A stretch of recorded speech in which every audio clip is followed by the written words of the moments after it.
gönülleri.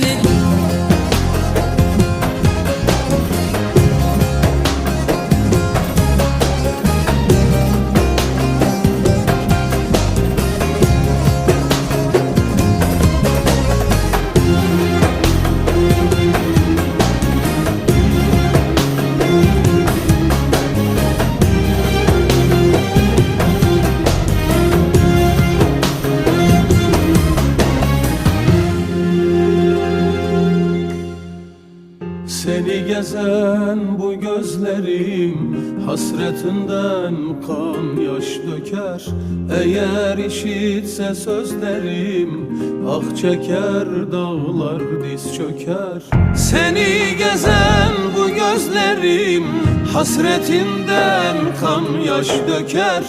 Eğer işitse sözlerim ah çeker